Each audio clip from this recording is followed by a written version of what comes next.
우리 살아계신 하나님께 영광의 박수를 올려드리겠습니다. 아멘. 가슴에 손을 얹고 저를 따라서 외치겠습니다. 내 영혼아 성령 충만할지어다. 내 영혼아 성령 충만할지어다. 아멘. 아멘. 아멘. 신앙생활을 하는데 성령을 모르면 온전한 신앙생활을 할 수가 없습니다. 이미 여러분도 아시는 것처럼 우리가 예수님을 믿고 구원을 얻게 된 것도 성령님 때문에 가능했던 일입니다. 또한 예수님 믿고 구원을 얻은 이후에 구원받은 사람답게 살아가는 것도 성령의 능력으로만 가능하기 때문인 거죠.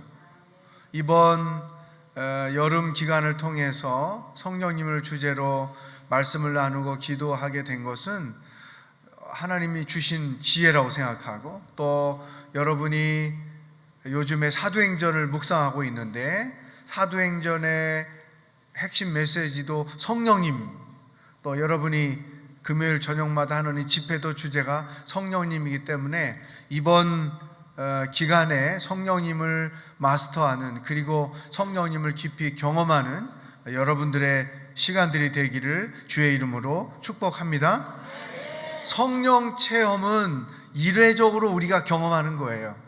그 성령 체험을 통해서 예수님을 인격적으로 나의 구세주로 영접하게 되고 그분이 내 안에, 내가 그분 안에 거하게 되는 놀라운 역사는 이례적인 영적 사건으로 일어나는 거죠.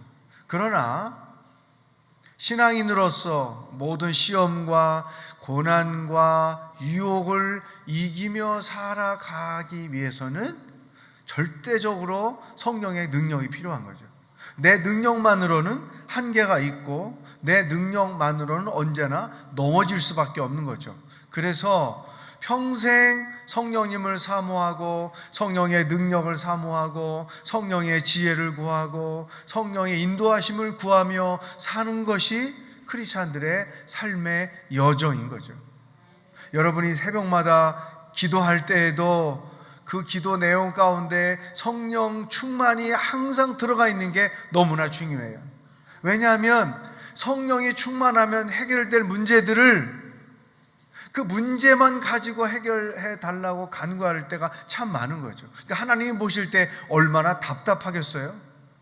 우리가 일상에서 직면하는 많은 일들 성령 충만하면 자연스럽게 해결되는 거죠. 그래서 성령 충만을 선포하고 성령 충만을 배우고 또 성령 충만한 생활을 해 나가는 것이 얼마나 중요한지 몰라요. 성령 세례는 이례적으로 우리가 경험해서 구원을 얻지만 성령 충만은 평생 지속되어야 할 일인 것이다. 성령 충만이란 뭐냐? 아마 오늘 에베소서 5장 18절 말씀은 누구보다도 옛날에 술을 좀 즐겨 하던 분들은 이 말씀을 훨씬 더 잘 이해할 수 있을 거예요. 저처럼 순진해서 그런 거 모르고 성장한 사람은 술 취함과 성령 충만의 차이를 잘 모를 수 있죠. 그러나 그 살아오면서 이 술 취한 사람들이 취하는 행동을 보면 술에 잡혀 있는 거잖아요. 그래서 제가 어릴 때 기억나는 게 있어요. 우리 동네에 그 아주 술을 잘 먹고 술만 취하면 소리 지르는 아저씨가 계셨어요. 한 번은 길에서 우리가 막 이런 다마치기 그런 거 하고 놀고 있는데 술 먹고 노래 부르며 오다가 전봇대 앞에 섰어요. 전봇대한테 소리를 지르는 거예요. 너 안 피해 이 자식아? 막 그러고. 우리 어린 눈으로 볼 때 그거 얼마나 바보 같은 짓이에요. 전봇대를 자기가 피해야지 전봇대한테 피하라고 큰 소리 치고 발로 차다가 자기 발만 아픈 거잖아요. 왜냐하면 술에 사로잡히니까 어리석은 바보 같은 행동을 하는 거잖아요. 인간을 파멸로 이끌어가는 거잖아요. 여러분, 아무리 음주운전을 하지 말라고 해도 음주운전에 걸리는 사람들이 많아요. 유명인들 많아요. 왜 그럴까요? 술에 잡히니까 이성적으로, 윤리적으로, 신앙적으로 해서 안 되는 짓을 하게 되는 거죠. 자, 따라합시다. 술 취함은 멸망으로 인도합니다. 아멘. 그러나 성령 충만은 아니죠. 저는 성령 충만해가지고 인생 망쳤다 이런 소리 하는 사람 한 명도 본 적이 없어요. 성령 충만해서 내가 고난도 이겼습니다, 병도 이겼습니다, 시험도 이겼습니다, 이런 고백 간증하는 소리는 수없이 들은 거죠. 따라합시다. 성령 충만은 내 영혼을 살립니다. 성령 충만은 교회를 살립니다. 아멘. 이만큼 우리 일상생활에서 중요한 주제가 바로 성령 충만이다. 오늘 제가 첫 스타트로 여러분에게 말씀을 나누게 된 것은 하나님의 뜻이 있다고 생각합니다. 왜냐하면 이제 성령 충만을 왜 받아야 되는가, 또 성령 충만을 받게 되면 어떻게 되는가, 어떻게 해야 성령 충만을 받을 수 있는가, 이 성령과 관련돼서 가장 기본적인 말씀을 제가 나눠 드릴 거고, 그러면 이제 다음 주부터 여기 밑에 써 있는 목사님들 오셔서 그 위에 성령에 관한 말씀을 여러분들에게 나누어 주실 줄로 분명히 믿습니다. 자, 성령 충만은 일생 동안 지속되어야 하는 믿음의 역사다. 이걸 기본적으로 알아야 됩니다. 그렇다면 왜 성령 충만해야 되는가?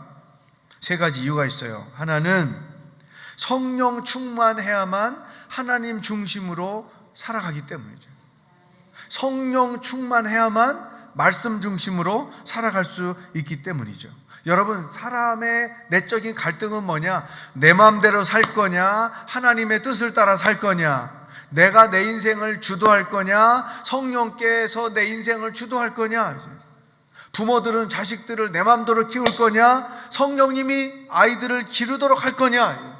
교회도 내 마음대로 섬길 거냐? 성령의 인도하심을 따라 섬길 거냐? 우리가 항상 내 뜻과 하나님의 뜻, 내 욕심과 하나님의 소망, 그 사이에서 갈등하며 살아요. 그런데 성령 충만의 반대말이 뭔지 아십니까? 자기 충만이에요. 성령이 충만하든지 자기가 충만하든지, 자기 충만하면 모든 것을 자기 중심으로, 자기 뜻대로, 자기 생각대로 사는 거죠. 교회를 섬길 때도, 교회를 위해서 일할 때도, 돈을 버는 것도, 인생을 사는 것도, 자녀들을 양육하는 것도 성령님은 개입할 영역이 없어요. 다 자기 생각대로, 자기 마음대로, 자기 뜻대로 하는 거죠. 저는 또 자기 마음대로 하다가 인생을 성공했다는 사람 한 번도 못 봤어요. 자기 마음대로 살다가 내 인생 이렇게 됐다고 그런 고백하는 사람도 많이 봤습니다. 왜 성령 충만해야 되느냐? 나 중심으로의 인생이 아니라 하나님 중심으로 인생을 살기 위해서 성령 충만해야 되는 거죠. 따라합시다. 하나님 중심으로 살려면 성령 충만해야 합니다. 이게 가장 특징적인 이유이죠. 신앙생활도 교회 생활도 가만히 보면 겉으로는 믿음 생활을 잘하고 하나님의 말씀에 순종하는 사람 같지만 성령이 충만하지 않고 자기가 충만하면 항상 자기 중심으로 교회 일하는 거예요. 자기 중심으로 모든 일을 해가는 거예요. 모든 문제는 여기서부터 시작이 되는 거죠.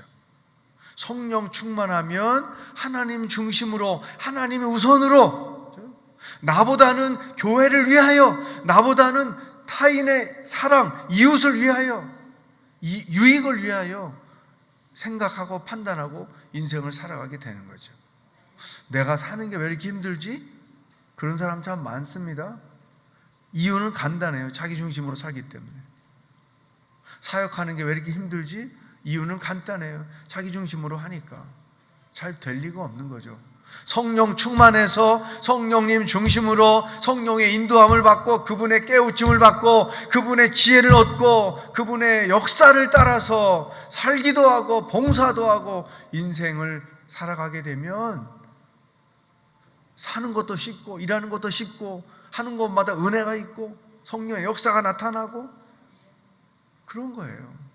그래서 결코 이 성령 충만을 무시해서는 온전한 신앙생활을 할 수 없다. 성령 충만을 무시해서는 온전한 가정생활을 할 수 없다. 성령 충만을 무시하고는 온전한 믿음 생활을 할 수 없다. 이게 우리가 성령 충만해야 하는 첫 번째 이유이죠. 두 번째, 성령 충만을 해야 하는 이유는, 받아야 하는 이유는 하나님의 뜻에 합당하게 살기 위해서. 어떻게 해야 하나님의 뜻을 알 수 있는가? 말씀인 거죠. 여러분 생명의 삶을 가지고 매일 큐티하잖아요. 여러분이 말씀을 읽고 묵상하는 그 상황도 성령님의 역사가 나타나야 돼요. 성령이 우리의 눈을 또 말씀을 보게 하고 성령께서 우리의 귀를 열어 말씀을 들을 수 있게 해야 돼요. 그래야 그 말씀을 통해 나를 향하여 하나님이 가지신 뜻이 무엇인지를 듣게 되는 거죠. 하나님의 음성을 정말로 말씀을 통해서 듣게 되는 거죠. 하나님의 뜻을 알아야 하나님의 뜻대로 살지요. 하나님의 뜻을 모르면 다 자기 뜻대로 사는 거예요. 하나님의 뜻을 모르면 다 자기 뜻대로 교회를 섬기는 거예요. 저는 평생 교회에서 사는 사람입니다. 왜냐하면 우리 아버지도 평생 목회하시다가 은퇴하시고 한참 사시다가 세상 떠나셨어요. 그러니까 교회 울타리를 벗어난 적이 없어요. 그래서 이 교회의 생리, 성도들의 신앙적 심리가 뭔지를 누구보다도 잘 이해하고 있는 목사 중에 한 사람이죠.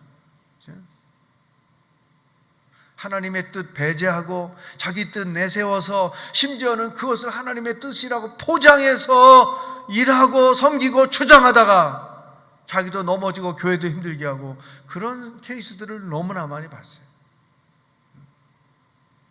성령 충만하면 기본적으로 하나님 중심으로 생각하게 되죠. 성령 충만하면 기본적으로 내 뜻보다 아버지의 뜻이 우선되게 돼 있어요. 나는 죽어도 좋으니 하나님의 뜻이 이루어지기를 원합니다. 내 욕심은 내려놓으니 하나님의 뜻이 이루어지기를 원합니다. 개인의 삶에서도, 가정에서도, 교회에서도, 심지어는 직장에서도 모든 일들을 하나님의 뜻에 합당하게 판단하고 결정하는 거죠. 따라합시다. 내가 판단하는 것이 하나님의 뜻에 합당하기를 원합니다. 아멘. 내가 선택하고 결정하는 것들이 하나님의 뜻에 합당하기를 원합니다. 제가 1:1 위원회 회의할 때마다, 사회선교위원회 회의할 때마다 항상 오프닝 하는 기도 내용이 이거예요. 하나님, 오늘 이 회의에서 우리가 생각하고 판단하고 결정하고 선택하는 일이 하나님의 뜻에 합당하기를 원합니다. 성령 충만하면 하나님의 뜻을 알고 그 뜻에 합당하게 모든 일들을 이루어 갈 수 있다. 세 번째, 왜 성령 충만해야 되느냐? 성령의 능력을 받기 위해서인 거죠. 여러분 아마 공감할 거예요. 저도 목사 이전에 한 신앙인으로서 고백할 수 있는 것은, 성령의 능력이 아니었다면 나는 아무것도 할 수 없다. 성령의 능력이 없었다면 나는 온전히 모든 일을 할 수가 없다. 생각해 보세요. 성령의 능력이 없었다면 집안에서 애들을 내가 어떻게 키웠을까? 성령의 능력이 없었다면 내가 우리 집안을 어떻게 이끌었을까? 성령의 능력이 없었다면 우리 양지 오늘의 교회가 어떻게 이만큼 자리매김을 할 수 있었을까? 성령의 능력이 없었다면 하나님께서 내게 맡기신 교회 사명들을 내가 어떻게 감당할 수 있었을까? 저도 6년 동안 중국 선교사로 가서 사역하다 왔어요. 온갖 핍박을 다 받으며 왔어요. 성령의 능력이 없었다면 그 시험을 이길 수가 없었죠. 공안에게 잡혀가서 질문할 때마다 거짓말로 답을 해야 되는데, 저같이 순진한 사람이 생전 거짓말할 줄 모르다가 잡혀갔으니 주여 내 입술을 당신께 맡깁니다. 해야 할 말을 하게 하여 주시옵소서. 그렇게 하고 1시간, 1시간 반, 2시간 기가 막히게 성령께서 그 상황들을 피해 가시게 만드는 거죠. 목회하는 일, 내 혼자 나의 힘과 지혜와 능력으로, 경험으로 할 수 없죠. 아마 박철홍 목사님도 담당 목사로 오셔가지고 늘 기도하는 게 성령의 능력을 내게 주십시오. 아마 그걸 거예요. 왜냐하면 내 힘으로, 내 능력으로 목회되는 게 아니기 때문에. 그렇죠? 사업하는 것도 마찬가지죠. 내 힘과 경험으로 하는 것 같지만 성령의 능력이 아니면 할 수가 없어요. 여러분 이 사실 인정하십니까? 인생을 살면서 시험은 또 우리가 얼마나 많이 당해요. 유혹은 또 얼마나 많이 받습니까? 그 유혹과 시험을 이길 힘은 내게 없어요. 성령의 능력으로만 가능한 거예요. 성령 따라하겠습니다. 성령 충만해야 시험을 이길 수 있습니다. 성령 충만해야 유혹을 이길 수 있습니다. 아멘. 우리의 공통적인 신앙 고백인 거죠. 성령의 능력이 있어야만 나의 연약함도 이겨낼 수 있고 나의 부족함도 채울 수 있고 고난과 시험 가운데서도 승리할 수 있고 사도 바울이 약할 때 강할 수 있었던 것은 성령의 능력이 그에게 임했기 때문인 거죠. 성령의 능력에 사로잡히면 나의 약함은 약점이 아니라 강점이 된다는 거예요. 성령의 능력이 내게 충만하면 육신적으로 내 가진 것이 부족해도 내 삶은 풍성해질 수 있다는 거죠. 한 인간으로서 이 땅을 살아가는데 필요한 모든 지혜, 필요한 모든 능력은 성령으로부터 오는 것이다. 근데 그런 능력은 어떤 사람에게 주어지느냐? 성령 충만한 사람에게 주어지는 것이다.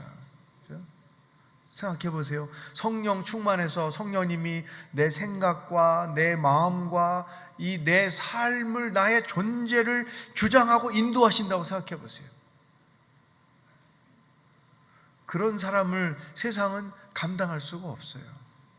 빌립 집사님, 스데반 집사님, 앞으로 이제 전개될 사도 바울, 성령의 붙잡힘을 받아 이끌림을 받는 사람, 세상이 감당할 수가 없는 거죠.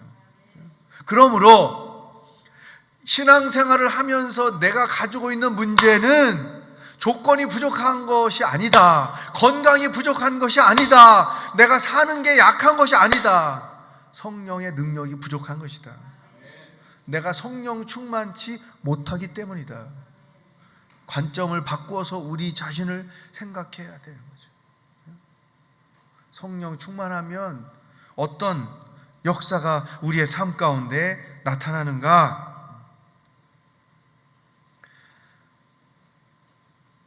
먼저 성령 충만한 삶이 이제 지속적으로 쭉 되잖아요.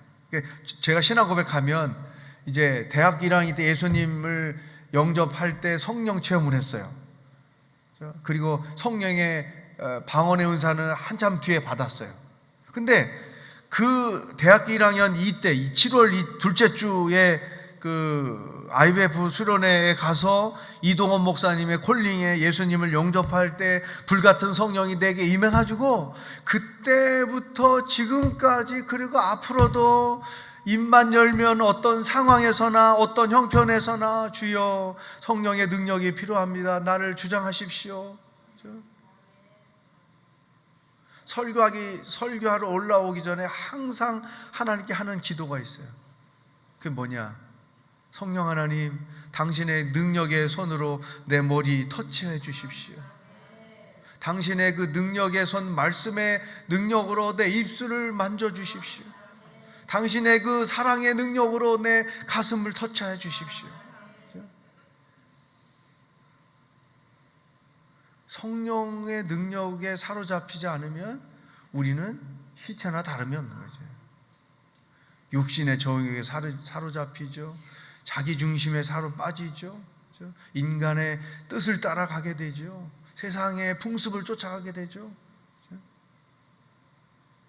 그러니까 성령 충만을 지속적으로 그 20살 때부터 지금까지 44년, 43년 계속 성령님을 의지하며, 제가 새벽 기도 때마다 기도할 때 저 나름대로 특유의 기도, 주여 혼자 소리 지르고, 또 중얼거려 기도하다가 오 성령이여, 그 한마디 안에 모든 게 다 들어가 있는 거지. 나를 내놓기도 하고, 내가 전적으로 당신을 의지합니다 표현하기도 하고, 내가 성령의 능력이 절대로 필요합니다 간구하는 뜻도 들어있고. 그렇죠? 그러니까 진짜 한 가정의 가장으로, 두 아들의 아버지로, 하나님께 부름받은 선교사로, 하나님께 세움받은 목사로 살아오면서 성령의 능력, 성령 충만함이 얼마나 중요한지를 저는 간증할 수 있는 거죠. 근데 한 가지 안 된 건 뭐냐면, 성령 충만해도 키는 안 크더라.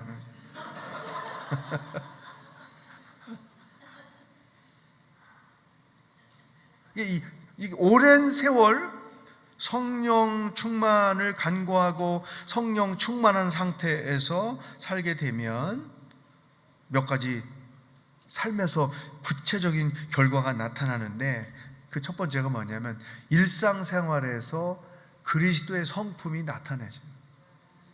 왜냐하면 성령 충만하면 성령의 열매가 내 삶 가운데, 성품 가운데 나타나기 때문인 거죠. 이 성령 충만한 사람 치고 센 사람은 없어요. 성령 충만한 사람 치고 터프한 사람은 없어요. 영적으로 강하지만 성품은 온유해지는 거죠. 왜? 성령이 나를 만지시기 때문에. 여러분 중에 혹시 배우자의 성품이 마음에 안 드는 사람이 있으면 아무리 얘기해야 소용없습니다. 그러니까 혼자 계속 선포하며 기도하는 거죠. 우리 남편 성령 충만할지어다, 우리 아내 성령 충만할지어다. 그 10대 아이들이 막 사춘기 겪느라고 엄마 아빠한테 덤비고 막 그러잖아요. 야단쳐야 소용없어요. 관계만 깨지니까. 뒤돌아서서 우리 아들 성령 충만할지어다, 우리 딸 성령 충만할지어다. 성령께서 그 마음과 생각을 만지시면, 주장하시면 성품이 온유해질 수밖에 없죠. 천성적으로 강한 사람일지라도 이 천성적으로 강한 것이 사람들에게 불편함을 주지만, 성령을 충만하게 받으면 그 강함이 긍정의 효과를 나타내는 거죠. 이 대표적인 사람이 베드로인 거예요. 성질이 얼마나 급합니까? 화도 잘 냅니다.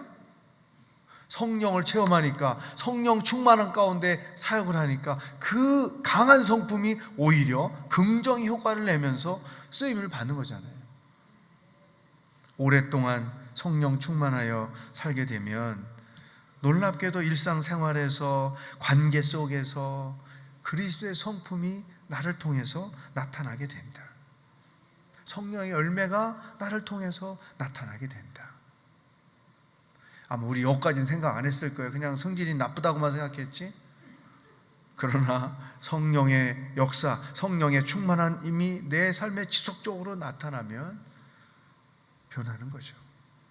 저는 천성적으로 A형이라 숙기가 많아가지고 어디 가서 말도 잘 못하고, 제가 이런 이야기하면 아무도 안 믿어요. 왜냐하면 목회자들 사회에서도 말 제일 많이 하는 게 저거든요. 이게 바뀌어서 그런 거예요. 진짜 제가 안 잊어버려요. 중학교 때 이제 그 자전거 통학을 했는데 비가 와가지고 어느 날 버스 타고 왔는데 버스를 놓쳤어요. 그래서 이제 그 읍내에 사는 사촌형 집에 이제 하루 재워달라고 갔는데 저녁 때 갔거든요. 기훈아 밥 먹었어? 형님이 그래요. 그래서 밥을 언제 어디서 먹어? 옛날 그 촌에서. 그냥 예 먹었어요. 그냥 대답한 거지. 그냥 안 먹었어요. 그러면 형수님이 주는데 먹었다니까 안 주잖아요. 배고파 죽을 뻔했어요. 밤새. 제 성품이 그런 사람이었어요. 그런데 성령 체험을 하고 성령 충만한 삶을 이루어오다 보니까 이 성품이 바뀌어져 가는 거죠. 선한 영향을 끼치는 쪽으로 바뀌어져 가는 거죠. 따라합시다. 성령 충만하면 성품도 바뀝니다. 아멘. 두 번째, 성령 충만을 오랫동안 하게 되면 어떤 일이 생기는가 하면 복음에 대하여, 믿음에 대하여 담대함이 생깁니다. 뭐 교회 다니는 게 부끄럽고 쑥스럽기도 하고, 또 요새 하도 뭐 기독교를 비판하는 말들을 하니까 어디 가서 나는 교회 다닌다 말하기도 그렇고 드러내기도 그렇고 나 혼자 잘 믿으면 되지 뭐 이런 생각할 수 있잖아요. 근데 놀랍게도 성령 충만하잖아요. 그러면 복음에 대하여, 믿음에 대하여, 하나님에 대하여 담대해져요. 그래서 주저없이 말하게 돼요. 그렇죠? 상대와 상관없이, 상황과 상관없이 나 크리스찬입니다. 어쩔래요? 나 예수 믿습니다. 어쩔래요? 나 예수 믿고 복 받은 사람입니다. 근데 어쩔래요? 아무리 욕을 해도 I don't care. 나는 하나님을 사랑합니다. 그 사람 때문에 이렇게 내가 강건하게 살고 있습니다. 예수님 십자가에 돌아가셨을 때 무서워가지고 제자들이 다 도망갔잖아요. 숨어 있었고 성령을 체험하더니 언제 우리가 그랬냐는 듯이 입만 열면 복음을 전하고 목숨을 빼앗는 상황 가운데서도 담대하자. 이거 어디서 나왔느냐? 그 성령에게서 나온 거죠. 믿음에 대하여, 신앙에 대하여, 복음에 대하여, 하나님에 대하여 담대함이 생긴다. 세 번째, 성령 충만하면 은사가 나타납니다. 이 은사는 하나님께서 태어날 때 우리에게 주신 것이 있어요. 근데 성령 충만함을 이루며 살잖아요. 그러면 이 재능이라는 것이 하나님을 위하여 쓰여질 때 그게 은사가 되는 거예요. 이게 재능과 은사의 차이죠. 누구에게나 하나님께서 선물로 주신 은사가 있어요. 근데 그 은사가 올바로 성경대로 교회의 하나님의 영광을 위하여 성도들의 덕을 위하여 적절하게 쓰여질 때 그것은 성령이 이끌어 가시는 거죠. 성령 충만한 역사가 나타날 때 그 은사가 올바로 나타나는 거죠. 그래서 가장 건강한 교회, 가장 건강한 공동체는 성도들이 각자 자기 받은 은사가 무엇인지 알고 그 은사를 따라 교회를 섬기고 공동체를 섬기는 거죠. 그러면 하나님 나라가 만들어져요. 은사가 아닌데 그 일을 맡잖아요. 자기 욕심 때문에 맡잖아요. 그러면 항상 트러블이 생기는 거죠. 예민하게 보세요. 진짜 하나님의 은사가 있는 자들은 불평보다 감사하고 즐겁게 일하지만 그 은사가 아닌 사람들은 항상 힘들어하고 불평하고 그래서 트러블 만들어지고. 그러나 성령 충만한 사람들, 오랫동안 성령의 이끌림을 받으며 사는 자들은 자연스럽게 공동체 안에서 교회 생활 속에서 자기 은사가 무엇인지 드러내지고 그 은사를 따라서 하나님의 교회를 섬김으로 그가 있는 그 순, 그가 있는 사역, 그가 있는 공동체, 그가 있는 교회는 하나님의 영광이 나타나고 성도들에게 덕이 세워질 수밖에 없습니다. 여러분, 성령님은 절대 트러블 영이 아닙니다. 사탄이 트러블 영이죠. 성령 충만한 곳은 트러블이 없어요. 하나님의 나라가 이루어지죠. 왜 트러블이 생기느냐? 성령의 충만함이 없기 때문이죠. 오히려 사탄이 더 크게 역사하기 때문에 그런 일들이 가정에서도 교회에서도 사회에서도 일어나는 것이다. 은사를 알게 되고 그 은사를 따라 섬김으로 하나님의 의도를 이루어가는 것, 이게 성령 충만한 사람의 삶의 과정이죠. 또 성령 충만하면 어떤 결과가 나타나느냐? 승리하는 생활을 하게 됩니다. 따라합시다. 성령 충만하면 승리하는 생활을 합니다. 아멘. 여러분, 모두에도 말씀을 드린 것처럼 우리의 삶의 어정에는 시험이 항상 있어요. 그렇죠? 고난이 항상 있어요. 유혹도 항상 있어요. 그런 거 없는 때가 없어요. 인생을 살아보니까 삶은 고난의 연속이고 시험의 연속이고 유혹의 연속인 거예요.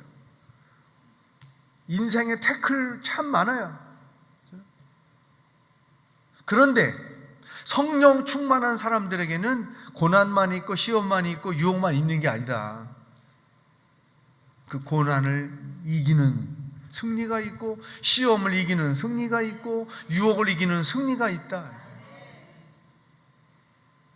이게 성령의 능력으로 나타나는 역사인 거죠. 따라합시다. 성령의 능력이 없으면 시험을 이길 수 없습니다. 아멘. 성령 충만한 사람들은 시험이 없는 인생을 살지 않아요. 예외는 없어요. 다 똑같이 고난 겪고, 어려움 겪고, 때로는 오해도 받고, 때로는 왜곡된 소식 때문에 욕도 먹고, 그래서 마음이 아프고 힘들지만 결론으로 보면 넘어지지 않는다는 거죠. 패배하지 않는다는 거예요. 결국에는 승리한다는 거예요. 이게 오랜 세월 교회 안에서 성령의 인도함을 따라 산 목사로서, 신앙인으로서의 간증인 거죠. 성령 충만해야 이길 수 있다. 내 지식, 내 경험, 내 뜻으로 대처하는 것은 어리석은 거죠. 다윗이 표현하는 것처럼 무너지는 담을 기대는 것과 똑같은 거죠. 성령님을 의지하고 성령의 능력을 구하고 성령 충만하여 그분의 다스리심을 받게 될 때 우리는 모든 시험에서 승리하며 살아갈 수가 있다. 승리는 어디서 오느냐? 성령의 능력에서 오는 것이다. 그래서 이 성령 충만은 평생의 기도 제목이요.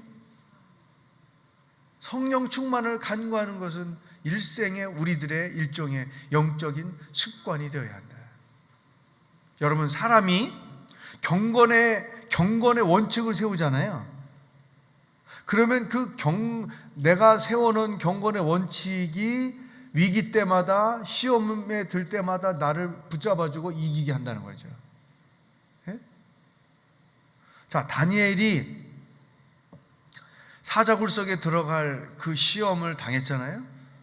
그런데도 그 황제 외에 누군가를 숭배하면 사자굴 속에 늘 거다. 자기를 모함해서 발표된 법안이라는 것을 알면서도 진짜 평상시 자기가 하던 것처럼 예루살렘을 향하여 창문을 열고 하루에 4번씩 기도하던 거를 하면 사자굴 속에 들어간다. 알고 있어요. 근데 그냥 하는 거예요. 그런 힘이 어디서 왔느냐? 자기의 경건의 원칙에서 온 거죠. 말씀을 묵상하고 하루에 정기적으로 기도하고 이것을 늘 지켜서 매일 살다 보니까 어떤 시험의 상황이 와도 넘어지지 않고 담대해지는 거죠. 여러분, 매일 큐티를 한다, 매일 새벽 기도를 한다, 교회 못 오면 집에서 기도한다.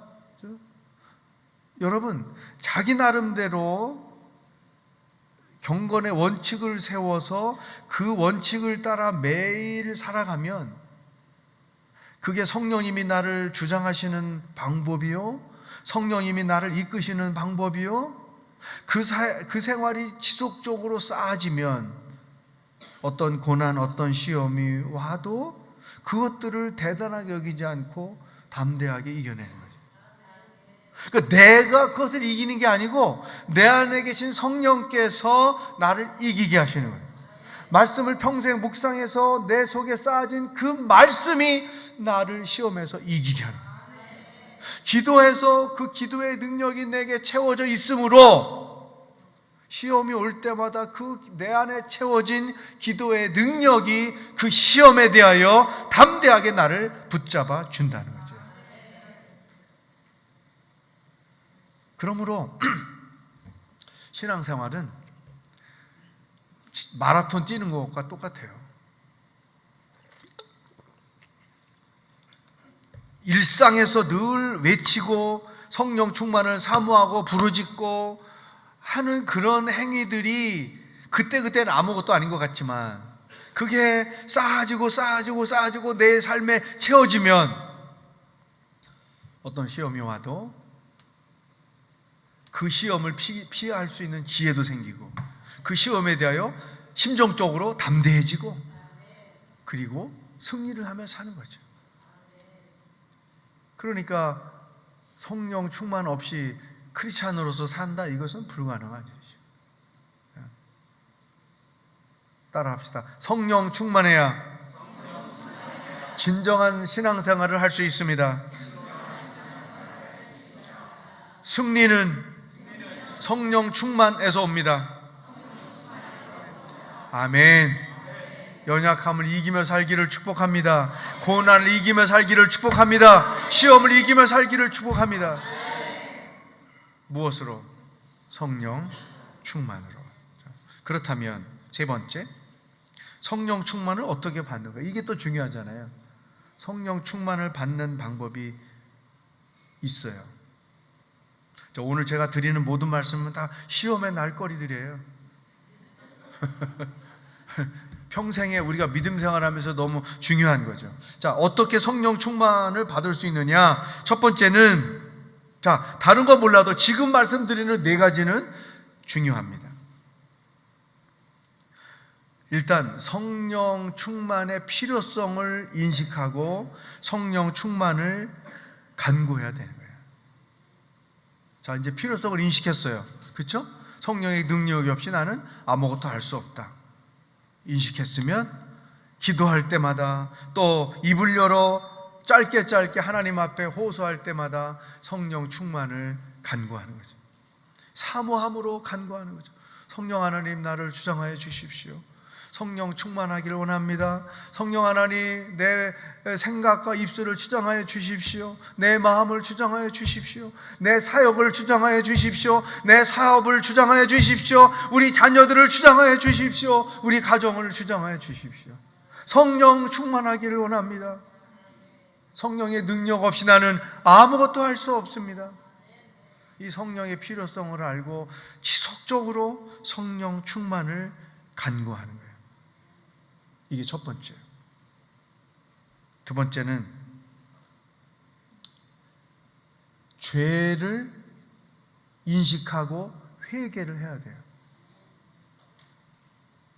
성령의 능력을 소멸시키는 게 뭔지 아십니까? 그게 죄인 거예요. 성령의 능력을 소멸시키는 게 불순종하는 거예요. 그러니까 성령 충만을 받으며 사는데 오히려 그 충만함을 소멸시키는 어리석은 행위를 해서는 안 되는 거죠.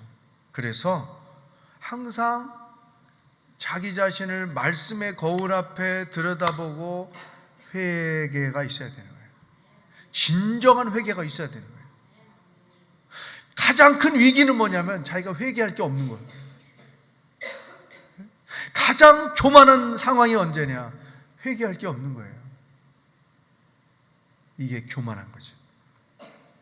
이런 회개할 게 없다고 판단하는 사람들은 바리새인과 같은 사람들인데, 그들이 사실은 교회 공동체에서 가장 위험한 사람들이에요. 왜?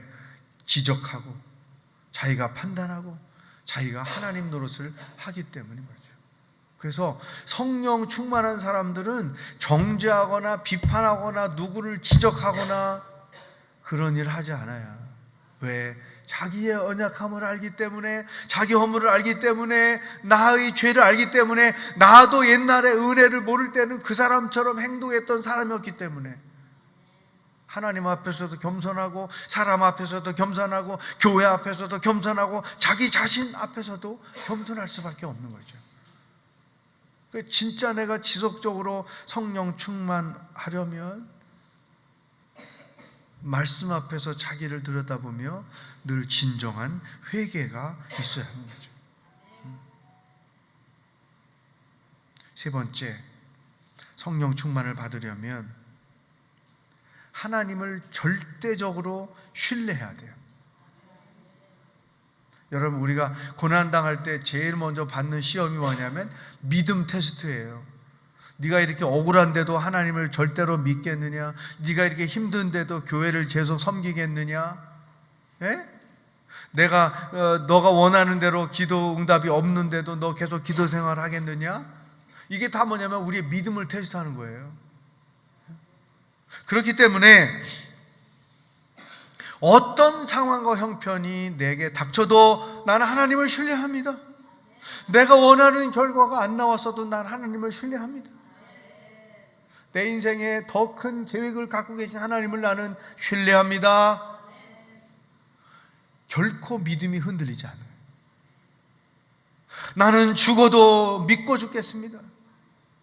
나를 죽음으로 인도할지언정 나는 하나님을 절대 신뢰합니다.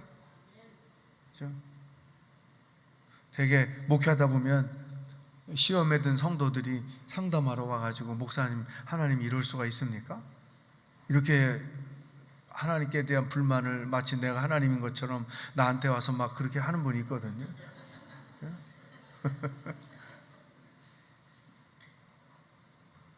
그리 아니하실지라도 하나님의 계획을 나는 믿습니다. 여러분, 평생 하나님에 대한 신뢰가 금이 가는 일이 없기를 축복합니다. 나는 세상이 뒤집혀도 하나님을 신뢰합니다. 이게 세 번째예요. 마지막 네 번째, 말씀대로 순종하는 거죠. 여러분, 성령의 다스리심은 강압적으로 우리를 이렇게 억압해서 다스리시는 게 아니에요. 성령의 다스리심은 내가 하나님의 말씀을 알고 그 말씀대로 순종할 때 성령의 다스리심이 내 삶 가운데 나타나는 거예요. 어떤 중요한 상황이 벌어졌어요.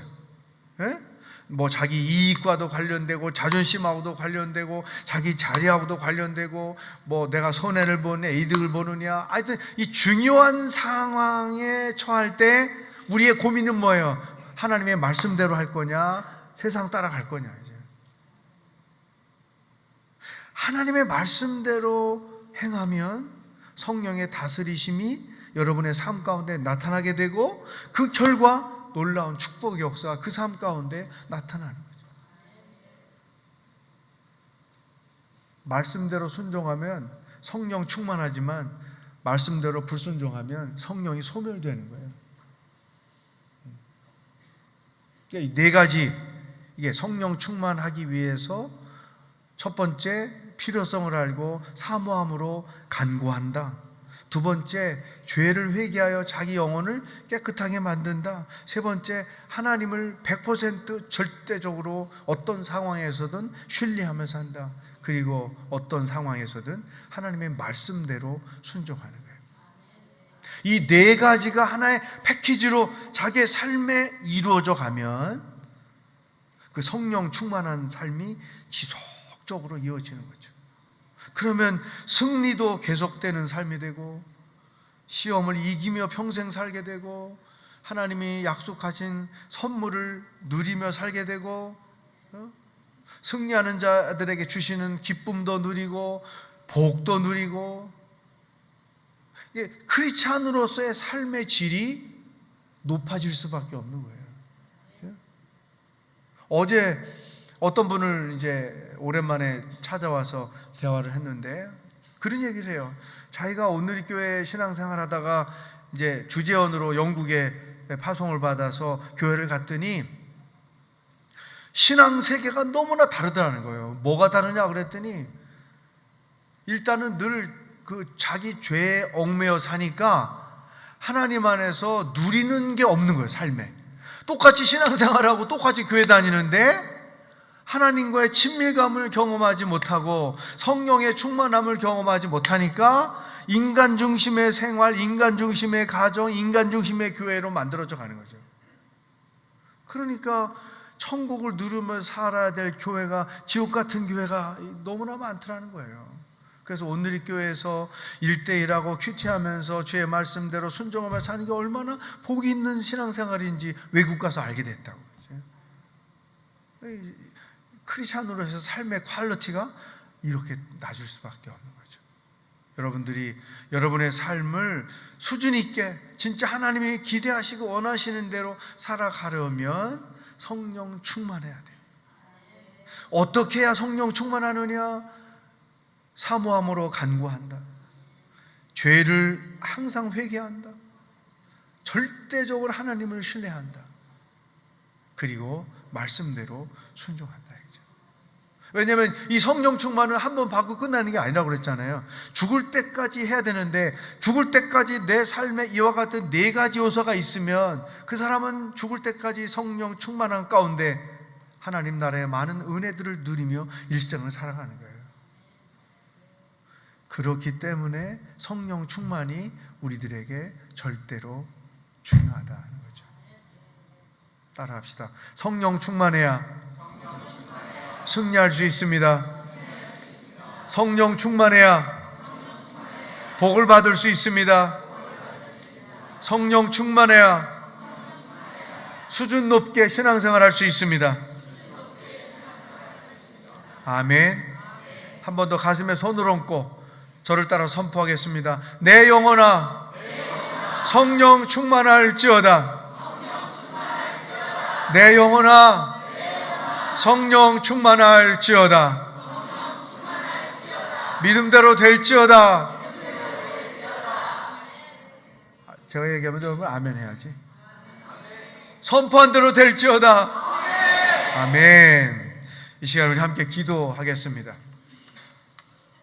자, 성령 충만을 지속적으로 받는 방법 네 가지를 말씀을 드렸죠.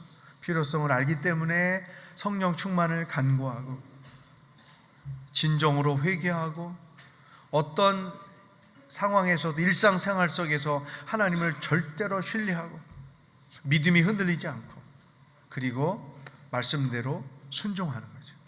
이 시간에 이 네 가지를 하나님 앞에 부르짖으며 기도하겠습니다. 성령 충만하기를 사모합니다. 성령의 능력이 없이 나는 아무것도 할 수 없습니다. 성령 하나님 내 안에 충만케 역사하여 주옵소서.